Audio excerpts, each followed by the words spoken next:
Hi everyone, this video is in response to post number 2516 in the 2+2 forums.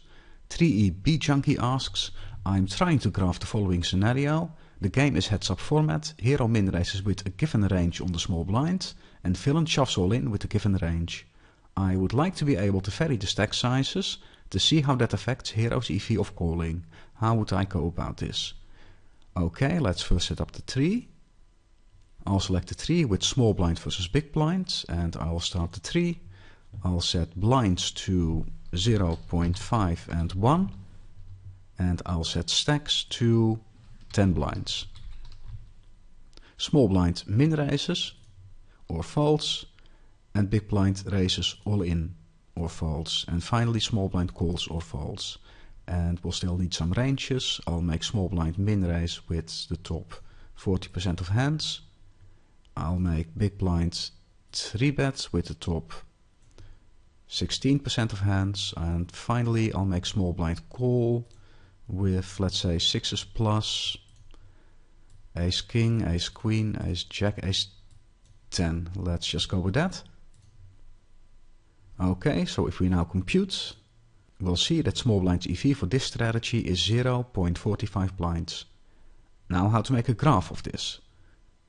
To do this, I'll press the stack sizes icon here, and instead of entering a number for the stacks, I'll enter variable number 1 for both players. However, before I do that, I'll first give a value to variable 1, and I'll make that 12. And now I will assign the stack sizes. That's variable 1 and variable 1. It's always important to first give a credible value to the variable, and only then use it in your tree, since if you first make stacks variable 1, and variable 1 is 0 or some other weird value, then you might get an instability in your tree. Okay, and we see indeed that stack sizes have adapted now to 12 blinds. Now I'll need to set a checkpoint at the location where we want to measure small blind's EV, which is here. Now I've just done that by pressing the checkpoint icon in the toolbar and then clicking on the decision. And now we press the graph icon to make the graph. We'll vary one variable, and we'll vary variable 1. I already filled this in. We'll vary variable 1 from 8 to 20 with a step of 1, and we'll measure EV as the output. And go. Okay, so now we're making the graph. And there it is. So for example, if the stack sizes are 12 blinds, then the corresponding EV for small blind is 0.45 blinds.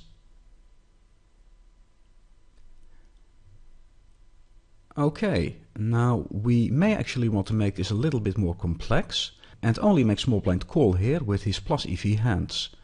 If we want to do this manually, then we would first need to set this condition to all hands.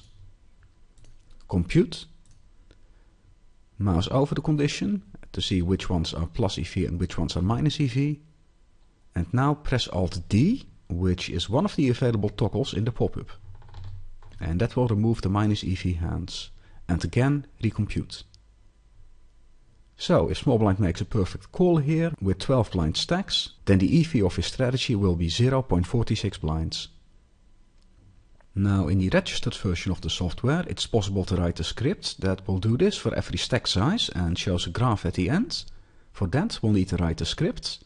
To do that, I'll first open the script window by double clicking this icon. Okay, and I'll edit our script. So first I'll just set up a loop that varies variable 1 from 6 to 20. For that, first we initialize variable 1 at 6. Then I increase variable 1 by 1, and if variable 1 is at most 20, we go back to line 2, and I'll end with an end if statement. Okay, so that's our loop. And now for every run through the loop, we'll need to reset to all hands, perform an EV run, remove the minus EV hands and perform another EV run. And I'll need a location here. I'll make that location 1.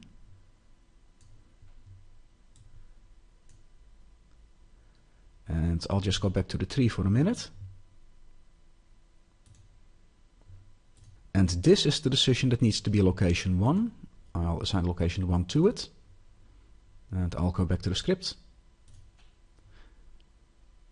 Okay, that should do it. And now all we need to do is store the result for each loop. To do that, we use the graph commands. After performing the actions, I'll use this command to store the EV. And I'll store the EV at location 2 for variable 1. And at the end of the script, I'll draw the graph. Okay, back to the script. I'll still need to define where location 2 is. And location 2 is at the location in the tree where we want to measure small blind's EV, which is here. Okay, that should be it. Let's run the script. And there it goes. The script is going over all values for variable 1. And there's our graph. This graph shows us how small blind's EV depends on the stack sizes if we assume that the ranges are fixed here and here, but that small blind makes a perfect call here.